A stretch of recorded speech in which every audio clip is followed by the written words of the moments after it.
African men, wait, African men don't love women. They provide for them. It's not the same. This is the divine basis for colonialism. When a people commit to sinning beyond a certain level, it is now necessary for the court of heaven to raise another nation to bring order to them. He is known as the teaching priest. Pastor Ansere Francis is a voice calling for African liberation through a radical return to biblical logic.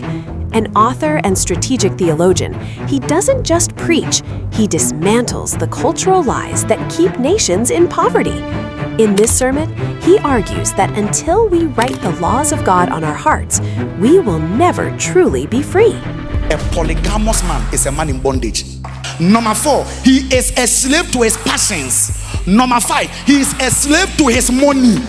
Ghana is poor not because Ghana is poor. Ghana is poor because the families are poor. With all our ingenuity, we were enslaved.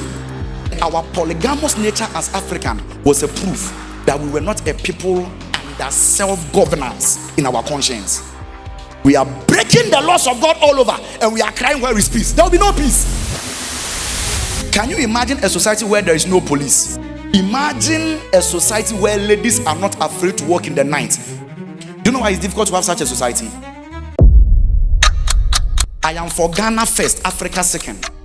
I'm not for Africa first, Ghana second. No. What is God saying? Until you learn to govern yourself internally by my laws, I will govern you externally by nations you don't like.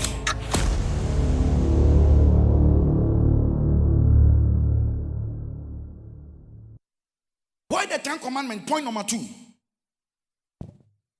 If you have understood it, then you can now understand that the 10 Commandments then is the foundation and the basis for building and producing a free society out of a people who have been once enslaved. I go right again. The 10 Commandments then is the foundation and the basis for building and producing a free society out of a people who have been once enslaved. When you bring people out of captivity, their most greatest need is to write the laws of God in their hearts. Can I ask you a question? Can you imagine a society where there is no police? Every shell shop, there is no petrol attendant. You walk into a supermarket to buy anything, no CCTV cameras, no teller. You just go, you buy whatever you want to buy, you put the money down, you go. You want to buy petrol, no CCTV camera anywhere. Nobody saying, yes, how much do you want to buy? You just go, you pay, you pick the nozzle, you pump your car, after that you are gone. Imagine a society where ladies are not afraid to walk in the night because nobody is there to rape them. Imagine a society where there are no soldier men because no neighbor is coming to invade. Do you know why it's difficult to have such a society? We are sinful. About 2 years ago on this campus, everything was normal. Everything was cool. Until the balance was upsetted. Then students went haywire. They started going around, busting the glass of cars, walk into the administration, take pieces, run away, destroying things on campus. Before they could say Jack, which people came here? Soldier men. Why did soldiers come? Because sin has gone on rampage. Why is that there are no soldiers walking around here? Because everybody to a certain degree is decent and is walking according to order. The moment we begin to go disorderly, it is a must that the governing authorities of Kumasi must bring external forces who are in Kumasi to bring order here. This is the divine basis for colonialism. When a people commit to sinning beyond a certain level and they don't progress, then it is now necessary for the court of heaven to raise another nation to bring order to them and to straighten them up. But this is the wisdom of God running our world. The people being enslaved may not like it, but that is the best way to bring order. So that at least there can be some measure of progress and advancement. And people, it didn't only happen to Africa in the past. Currently, as I'm talking to you, it is happening to France. It's happening to UK. Because on a consistent basis over a generation, they are breaking all the laws of God. So God will bring a people of a strange land to come and teach them lessons. And they may not like it. I am the Lord who brought you out of slavery. I'm bringing you to freedom. If you are going to stay free, you need these laws. You may be a Christian, born again. The Holy Ghost is in you. You've got the life of God in you. Yeah, in liberty, Christ has made us free. Therefore, we should stand in this liberty. If you do not walk in the spirit of these 10 commandments, people, you'll be enslaved. That's why some of you are addicted, you can't come out. That's why some of you have certain sins, you are struggling with it. Sin will always lead you into slavery. This is the story of the prodigal son. He didn't like living under the watching eyes of his father. He said, Papa, give me the inheritance. I want to go. How did he end? He now ended up eating the feed of the pigs. If a people must be free and will remain free, we must ground them in the moral laws of God. In other words, what is God saying? Until you learn to govern yourself internally by my laws, I will govern you externally by nations you don't like. I am the Lord which brought you out of slavery. I am the one. So rather than becoming angry with Egypt, you must repent and decide, at least thank God that now I have brought you out. From today, begin to live by my laws. Till today, we Africans, remember we are talking about the problems of the world, right? We have not sat down to ask ourselves, why with all our ingenuity, we were enslaved? Let me ask you a question. If we believe our gods and our fetish priests, they had power, which time did they have a lot of power? Now or then? Oh, louder. Now or then? Okay. So in our culture, we have seen fetish priests that have power to stop gun and bullets, right? Okay. If they had that power, that means then they had more power to do that, right? Remember that time there was no intercontinental ballistic missiles. That time there was no AK-47. It was gunpowder. We shoot one, we do crack, crack, crack. So we do like this. If at that time, with all the fetish power of our forefathers, they couldn't stop the power of that gunpowder, what about atomic bomb today? What about atomic bomb? What are the things we did wrong that made us to be enslaved in the first place? That is number one. Number two, then will come internally. In our days, certain tribes are fighting certain tribes. And they believe that they are the cause of their problems. Why don't those tribes just sit there and ask? Why is that we were all in this Gold Coast, but it was this tribe that was becoming big and big and big and big? What made them that great? Akwaba is what we are fighting on. Of all the things we can fight on, Akwaba. The replacement for Akwaba. Some people are in Accra, they've not even heard it before. That way, they've not even heard it before. This is a proof that we are not ready to develop. We are not ready. Somebody may be like, this pastor is because he's an Ashanti. I'm not an Ashanti. I'm a Denchira. There's someone who say, that's why he talks against Ashantis. You are lying.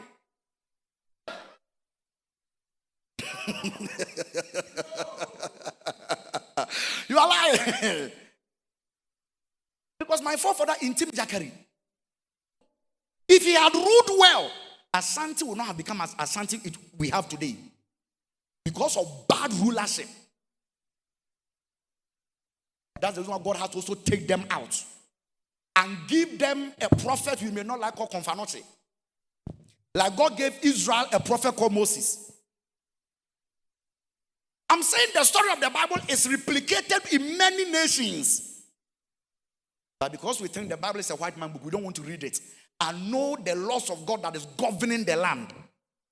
If you know your history well, why did the Ashantis rebel against the Dangerous? Look at the demand of Intim Dakari that got the Ashantis angry. And compared to the 10 commandments, thou shalt not commit adultery. You come up with a demand that says, bring me this tribute, bring me this tribute, bring me this tribute. Then you add, that's your favorite wife. Add her to on top. Until we are willing to use the word of God to critique our culture, we don't want to be free. You know what will happen? By the time we are done, everybody will be guilty. The only way forward is for us to go on our knees and ask for repentance and say, God, all of us, we are at fault. It's not about the white man. It's not about the Doma people. It's not about the Evers. It's not about the Gas. It's not about Ashantis. We are all sinful. God, please, teach us how to build our nation. Until all the tribes come to this place. From independence, we have never come to this place. We've not come to our Sinai yet. And we are blaming everybody for the cause of our problems.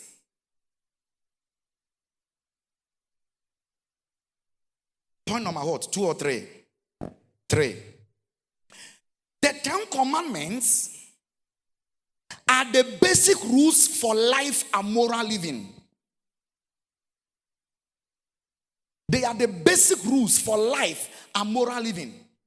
If you want to live life and live well, and if you want to live life under God's moral ethics, the 10 commandments. People, Jesus did not come and deliver us from the 10 commandments. Do you know what Jesus did? Do you want to know? Oh, do you want to know?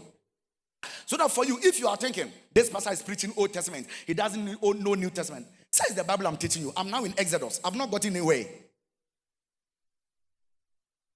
What Jesus did in the Beatitudes or the Sermon on the Mount, this is what Jesus did.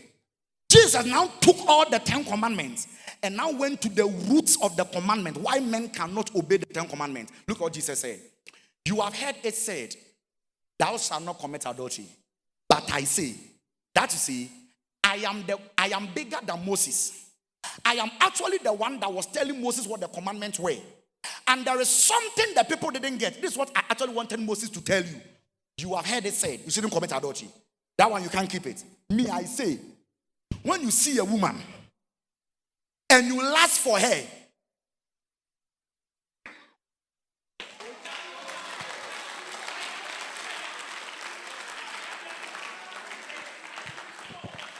good. You have heard that it was said by them of old time, thou shalt not commit adultery. But I say unto you, that whosoever looketh on a woman to lust after her has committed what? Adultery with her already in his heart.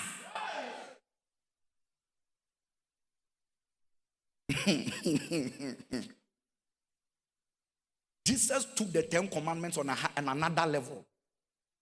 This time, it's not about actions, it's about intents. Then he picked the one on murder. He says, you have heard it said, thou shalt not murder. Verily I say unto you, anybody that hates his brother, you are guilty of murder. What? I hate you in my life. Jesus said, you have killed.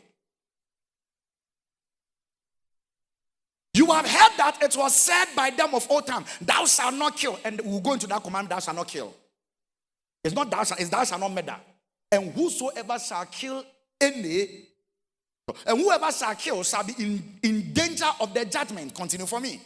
But I say unto you, that whosoever is angry with his brother without a cause shall be in danger of the judgment. Angry without a cause. You meet somebody, I just don't like you. You are a murderer. You know one thing I don't like about her? Look at, she thinks she's the most beautiful one. She should get away. You are guilty of murder. Look at his head. Everything they will give to him. Meda. You are a meda. A medra. Oh, medress. Oh, medress. You will hit somebody without a cause. Jesus says you are a medra. Jesus took the 10 commandments to a place that by the time he finished, he just realized, like, nobody can follow. Nobody can follow this.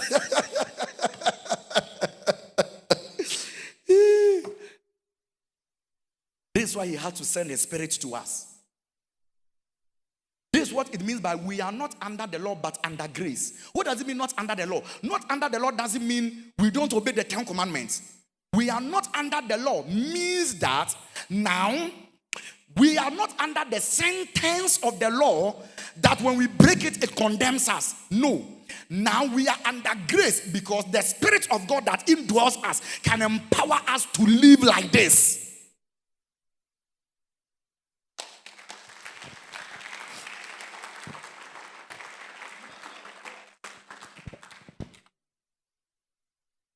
This is what the Word of God is teaching us. How are we going to solve the problems of the world? That is how come. Until people get born again and we take evangelism serious, we are nowhere in solving the problems of our world. That's why I've been telling you, the church is so cardinal. Evangelism is so cardinal. Winning souls is so cardinal. Because until a people are converted within, they won't have the ability to do what is right.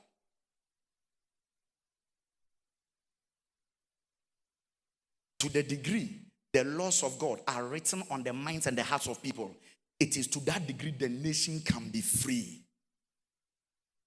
Let me talk about polygamy. Hello?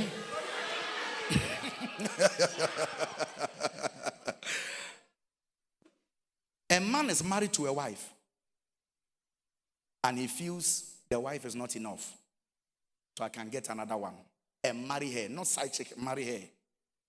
If he goes into side chick, then he's fornicating and the lady is committing adultery. But now he wants to marry two. The man thinks because he has money,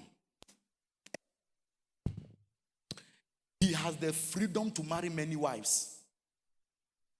But what the man doesn't know is that he's a slave to money and his passions. A polygamous man is a man in bondage. This one too, I know they'll come after me.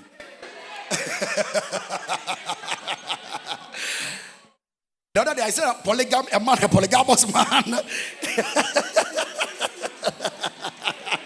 is a wicked man. This one too, let me tell you something. Why is the man in bondage? Because if one woman cannot satisfy your sexual passion, 2 women can, 3 can't, 4 can. So the question is, how many wives are many? That's why every polygamous man, please listen, number 1 is greedy at heart. Number 2, he is violent at heart. Number 3, he has hatred for women. Number 4, he is a slave to his passions. Number 5, he is a slave to his money. Number 6, he's a liar. No, wait. Do you know why?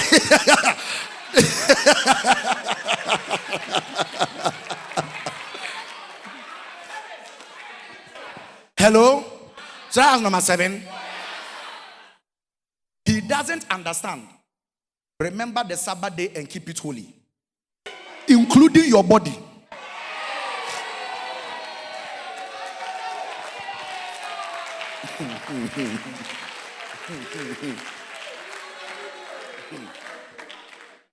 The man is an idol worshiper. Do you know what he's worshiping? He's worshiping his feelings. It is also the reason for the sins of David and Solomon. Let me tell you something. One time I heard somebody saying that, it is not Solomon marrying many wives. That's the reason why he became an idolater. You can have many wives, but David didn't become an idolater because even David had many wives. What about Solomon? Because you see, the person is looking at the commandment externally. That's what Jesus is telling us here. You have heard it written, thou shalt not commit adultery. I am telling you, don't look upon a woman to lust after her. If you do that, you have already broken the law. So do you know what has happened? People break the law in their hearts before they break it in their actions. So what David as a father set in motion, Solomon his son came to continue. People, are you getting what we are talking about here? Then Solomon's love for many women was supposed to be a sign and a warning sign to him. That Solomon, you are swearing away from the true love of God. You are now loving many women. So it was only a logical consequence that the many wives will lead him into idolatry. There is a reason why men don't menstruate, but women menstruate. So that even in marriage, God is telling you that you can have erection every day of the month. Doesn't mean you should have sex every day of the month. That nonsense going on nowadays that say you must have sex 300 times in a year. Stupidity. Which research is that? Hello? Listen. We will not keep quiet, and idolatrous ideas will not take over the young people. You are a man here. So you listen. You think that as a healthy man, you are supposed to have sex every day of the month for 30 days.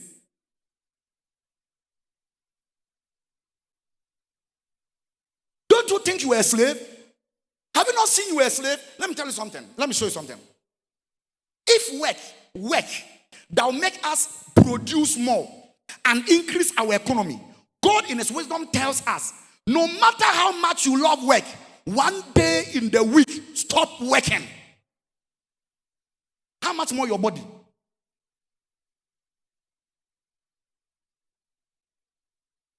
So that your wife is menstruating, she will tell you she must go on break.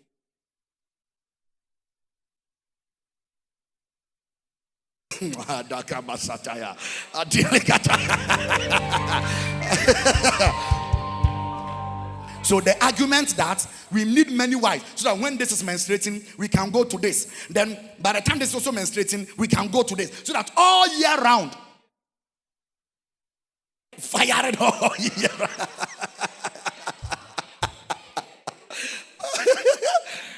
My dear polygamous man, you are a slave to your sexual passions. You are a slave. You know why you are a liar? You are not here, but I'm talking to them. The person is not here. You know why they are liars? You met your first wife and said, I love you. You are the best. You are my world. Only for you to now have money and now realize that there are other ones.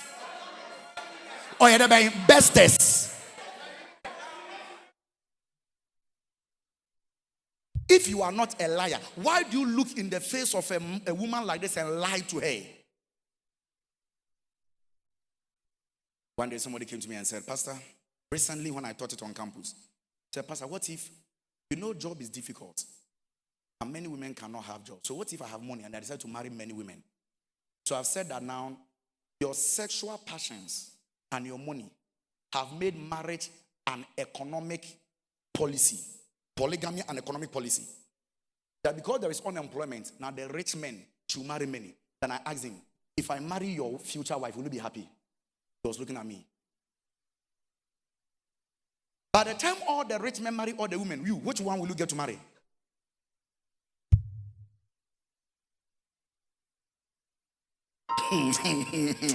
Hello? Which one will you get to marry? This means if a people are able to hold themselves and govern themselves and self-control their lives, they won't need external laws to govern them. And our polygamous nature as African was a proof that we were not a people under self-governance in our conscience. We did what was right. Whatever our passions were leading, that's what we were following. So our men were weak. If I have 10 wives and each of them is giving me 5 children, how many children do I have? 50. And in the culture, we don't educate children. We only see children as labor force. Why will I, as a father, sit down to invent a combined harvester? What is Kojon Kroma doing? Yam Piani, that I named her after my mother, what is she doing? If we are coming from farm, and my time, while this one is carrying firewood, this one is carrying basket. Why should I waste my head to think of forklifts? What is your head doing? So because of polygamy, we didn't advance technologically. We stalled our technological improvement. Why? Because we saw human beings as a labor force to do dehumanizing work.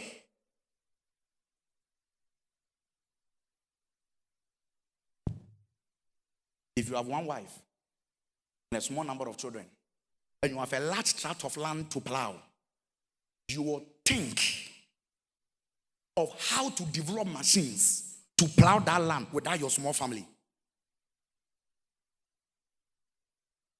Another thing about polygamy in our nation, he said, if the person have money to take care of women, why must we stop him? If he has money and can take care of all the women, why must we stop him? It sounds nice until we bring it to the laws of God. I realize this is human wisdom, earthly wisdom that doesn't make sense. Why do I say it doesn't make sense? In the Bible, we are not commanded to provide for our wives. We are commanded to love them. African women don't love women. They provide for them. It's not the same. You can provide for a woman and you not love her. That's the financial basis of polygamy. If you love a woman, you will definitely provide. But you can provide without loving her. Why? To love a woman is to sit down and listen to her nagging. To love a woman is to be there when she is sick. To love a woman is to nurture her, groom her, grow her. To love a woman is to bring her to your status so that your honor becomes her honor. To love a woman is not to say, you will give birth, but this one is for public eye. You are the one that will come into camera. Wait. To love a woman is to take care of her children. To love a woman is that the wealth you have built with her, you release it as an inheritance for the wonderful children she gave you. So that there are no rivals. African men provide, they don't love. That's how come, Emran, can you please come?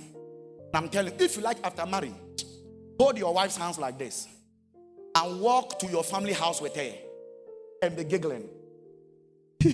Knock, knock, knock. Yes, come in. Charlie, the food you give me is nice, and you are laughing. You meet your mother, your father, your grandmother. You go and meet them there. Why do you hold your wife's hands like this and be smiling like this? Then you will know, your mother will tell you, what has she given to you? Hey, what tebe me bano? Tebe no. God bless you, bless you now. He has just fullarized my son. This is the reason why in African swearing in of presidents, their wives don't stand by them. Because we have still not understood the place of monogamous family in the building of nations. But in America, where is your wife? Your wife must be present, or else you won't win. Most of you don't know what that it's not their culture. It's the Bible that gave them that understanding. Till today, we have not understood it.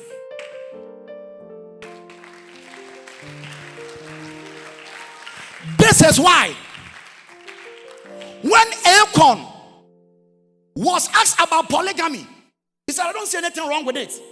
Then the interviewer asked Achan, what about helping the children? He says, no.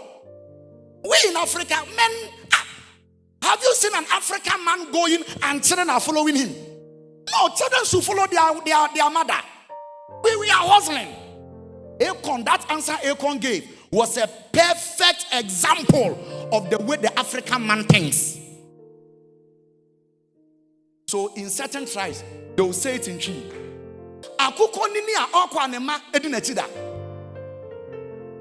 That is to say, have you ever seen a cock who is walking and the chicks are following the cock before? Because African men don't understand love. We understand provide. Because the only thing African men understand is muscles. So we do with our muscles and we suspend our mind. See, hey, ako Africa na so ye dini. I am a lover of Africa and I'm a lover of my nation. That's why I am preaching what I am preaching.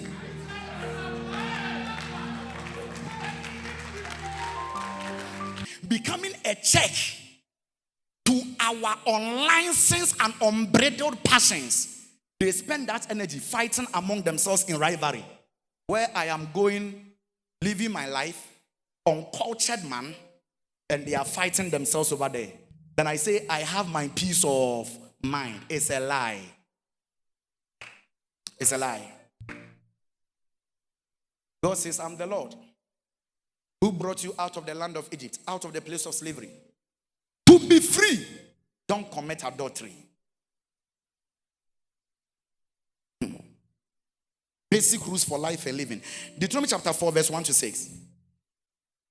Now therefore hearken, O Israel, unto the statutes and unto the judgments which I teach you, for to do them, that you may live and go in to possess the land which the Lord of your fathers giveth you. You shall not add unto the word which I command you, neither shall you diminish aught from it, that you may keep the commandments of the Lord your God, which I am commanding you. It is the commandments of the Lord your God, but I am the one telling you about it. Your eyes have seen what the Lord did because of Baal Peor. For all men that followed Baal Peor, the Lord thy God had destroyed them from among you. But ye that did cleave unto the Lord your God, you are alive, every one of you this day. Behold, I have taught you statutes. I have taught you judgments, even as the Lord my God commanded me, that you should do so in the land, whether you shall go towards possess. Why should we keep it? Keep therefore and do them.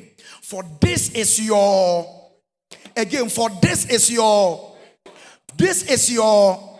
and your, where? Wonderful. I was in class 3 or class 4, if my memory serves me right. Or class 2 came into class 3. That's when I heard Americans have taken down the 10 commandments. At that young age, it didn't click. It didn't make sense to me. I'm over 30 years. I now understood what America did. Why did America become great? Why did they become the envy of the nations? The 10 commandments. When they took it down, now the nations are now angry with Americans and what they are doing. So God has to raise for them a remnant. So Donald Trump has to come to at least redeem the reputation of America in other lands. So he came and said, enough of American soldiers fighting useless battles around the world and sending their money to finance things that doesn't make sense. Pull back the soldiers.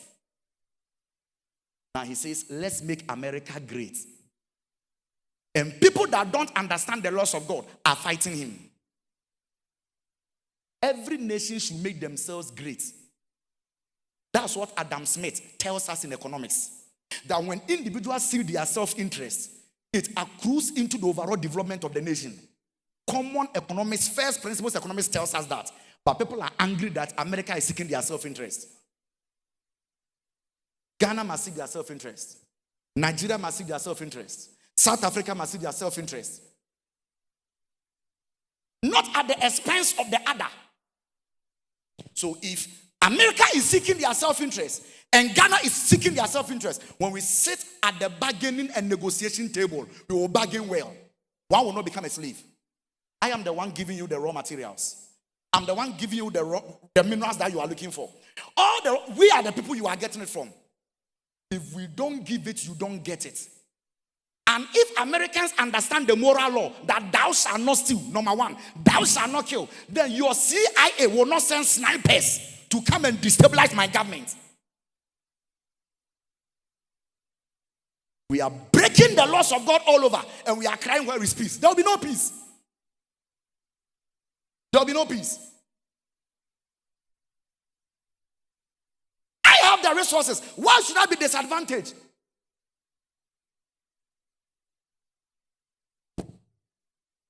Until we raise a new breed of leaders and policymakers that understand this, we are going nowhere. I am for Ghana first, Africa second. I'm not for Africa first, Ghana second. No, I am for Ghana first, Africa second. You too, Congo, right? You must be for Congo first, Africa second.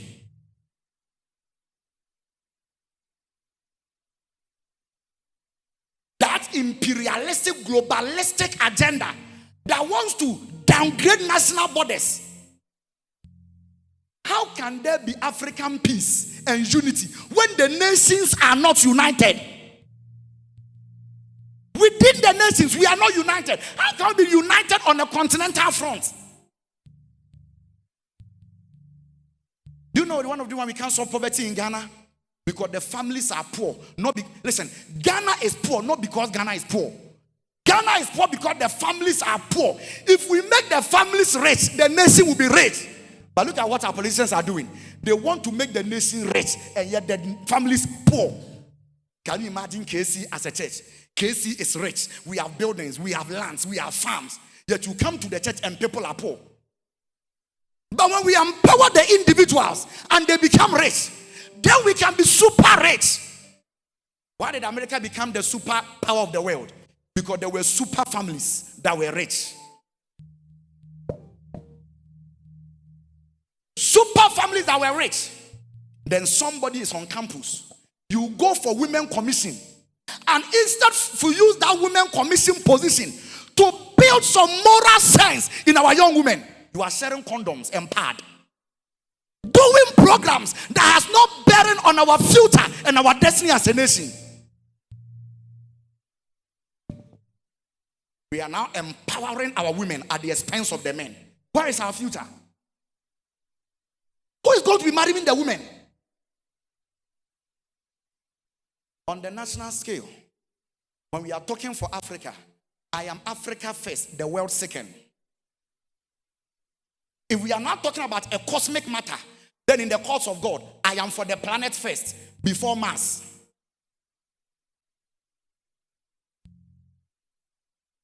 Hello? Always, there is a garden God has given you to tend. In the beginning, God gave Adam a garden. In our days, God has given you your family. God has given you Ghana. That is where to begin from.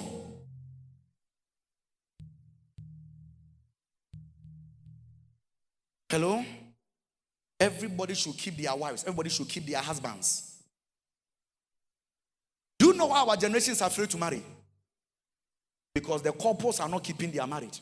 So marriage is not beautiful for you to marry. But imagine I and my wife, we have cultivated a beautiful marriage. You will start dreaming. Marriage is a wonderful thing. I would want to get married. But because we are destroying our families, the young men are running away. The women, it has turned them off. Now they want to have masters before they marry. Because the men have showed them shaggy. They want to have their masters before they marry. But what they don't know is that as they keep pushing their marriage back and want to have all the academic accolades before they marry, the sweetness of their life is ebbing away.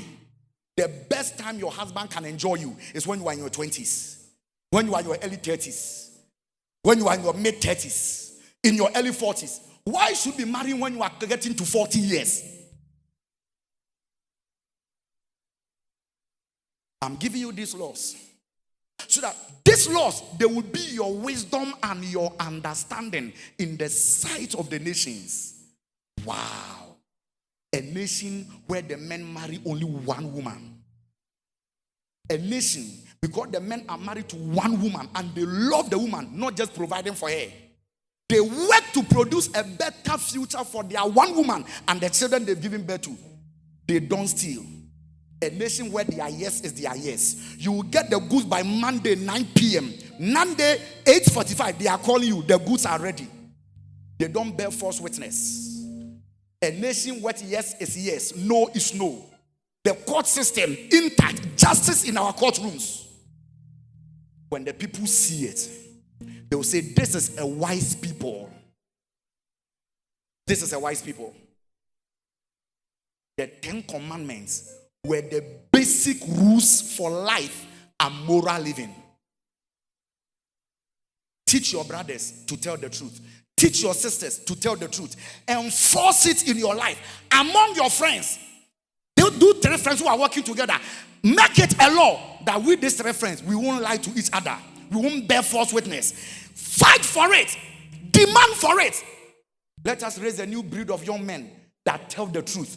A new breed of young girls that stand for truth and not for lies. Because of your unbridled sexual appetite. The man is called Mr. Kofi. You have stored his name, Mr. Anloga. And you stored another one, Bokrom Junction. How can Bokrom Junction be calling you? Bokrom Junction is the name of a place. Since when did Bokrom Junction started calling you? Fast food is calling. One city is calling.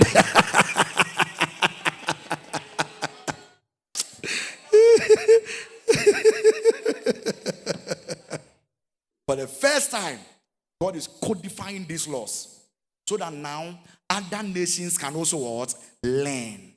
Abraham didn't codify it. We were never told that Noah wrote anything down that these are the laws of God. But when it got to Moses and the nation of Israel, it says, because I want to use you to reach the nations, write it. Codify it. Don't just tell them, write it. And to take the lead, I'm going to write these laws upon stones so it cannot be washed away. Permanent. What if you build your dream house? You put the 10 commandments on your wall. One here, one here.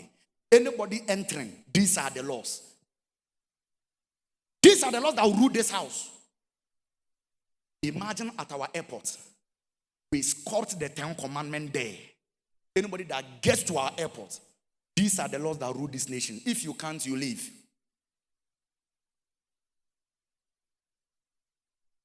But for fear of idolatrous ideas, American society took down their 10 commandments.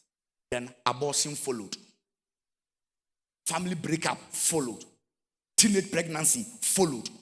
All the social gangsterism, young guy taking gun to school, shooting teachers and students, now skyrocketed. They are asking where it's coming from. You have taken down the thing that restricts evil. You are not asking where the evil is coming from. You don't spank a child. A child can call police. Did the police give birth to you? I will slap you.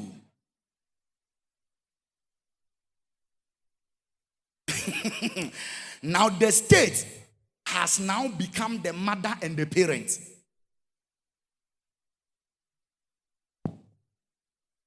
And look at where Ghana got to one time. We are taking teachers' control out of the school. Who is paying the school fees? Do you know why you can't talk? You have agreed to free education. So anything they will teach your child. But if you were the one paying the school fees, you have every right to tell the government, you can't teach this. To agree to free education is to lose your right to raise your own child. The government is not the parent. I am the parent. You don't get to teach my child anything. You don't get to teach my child that norms are decided by the culture. No. Citizenship and whatever that's what they call it. And I'm looking at the syllabus and they are saying it is the culture have accepted it. It is norm. So in the culture, this is the way we are. No. These are God's laws. My child must know that this is what God told us to live and behave as human beings. It's not because I'm a parent, I'm the one telling him. That there are some things that are for daddy and mommy. You don't touch it. Some of you, One of them is your parents' bedroom. You don't have the right to enter your parents' bedroom without knocking. Say, Papa, we don't have a bedroom, it's a curtain. Yes, that's what I'm talking about.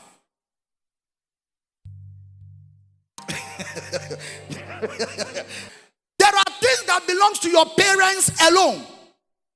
So when you know your parents are at the back there, if it is curtains, ask, please, daddy, mommy, can I come?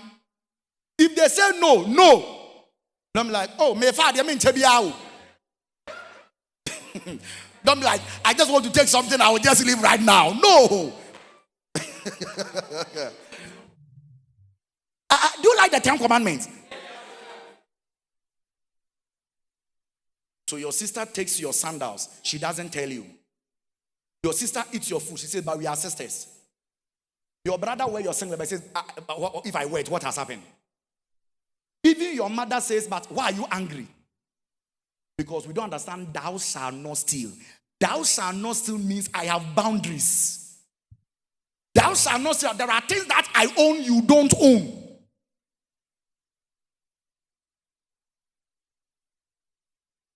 That's what it means, thou shalt not steal. So the nations will see that this is your wisdom and this is your understanding. Let's finish that verse 6. Let's finish it. Keep therefore and do them, for this is your wisdom and your understanding in the sight of the nations, which shall hear all these statutes, and they will say what?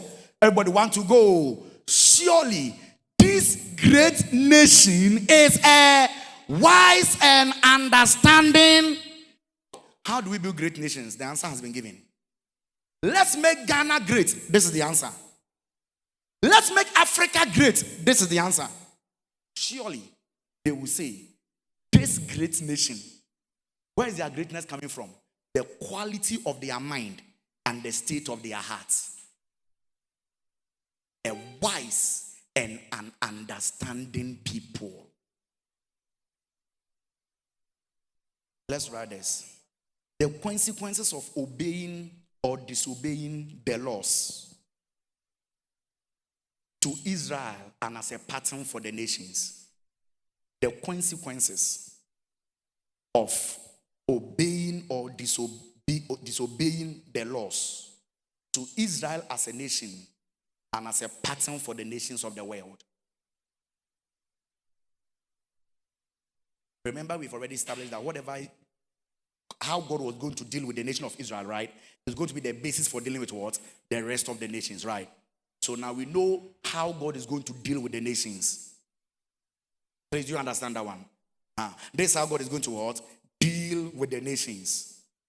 So we want to find out, how was God going to deal with the nation of Israel based on these commandments? Now, in the day that we pick each of the 10 commandments and we begin to look at them, okay?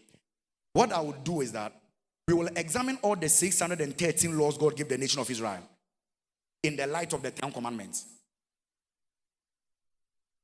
So, for example, God gave a certain law. God said, everybody that has an animal, keep your animal, so your animal doesn't wound another person. If it wounds another person, then what will happen is that you will pay for the wound and then you will make restitution. Okay? Then God now go on and says, if your animal kills a man, then that animal must be what? Killed. And that man must also pay a restitution for it. Why is that law? It's because of thou shalt not murder. Human life is so precious that don't allow your animal to kill a human being. If only this law is done in Zongo areas, Mosi Zongo areas in Ghana, the monthly tax and income of the government will increase. If we see your chicken on the road, 500 Ghana cedis, cow, 2,000. If we see your dog on the street, that one, you pay 5,000. This means an animal should not be crossing the road where we know cars are there. Because if for you, because of your animal, we swerve and we get an accident, you must pay for every life. So the 613 laws God gave the nation of Israel, it was just an application of all the laws. The reason why God now legislated, let us kill witches, is because of what witchcraft does. Witchcraft steals things money cannot repay. This is why in religious tolerance, we don't tolerate witchcraft. That everybody has freedom of religion doesn't mean you are free to practice witchcraft. You can't. People, listen. By the grace of God, I am writing the laws of God in your heart so that you can have the eyes to see where our problem is.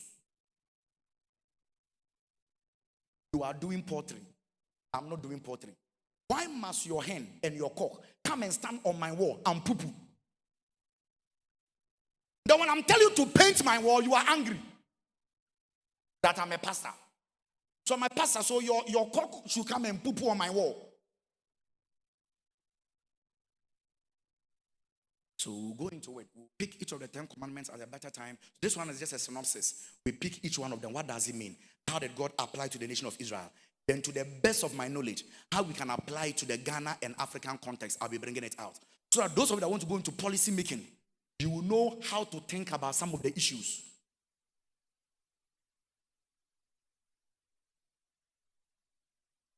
Hello? Please, I hope you get what I'm saying here. Yeah. Teach your younger sisters and brothers. Now listen, when I come from town, you don't have the right to go into my bag.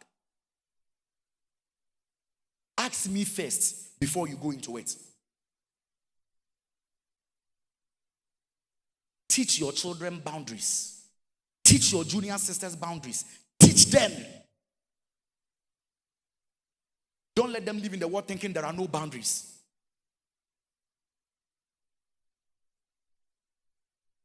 Pastor Ansere, chatting a new paradigm, highly contagious.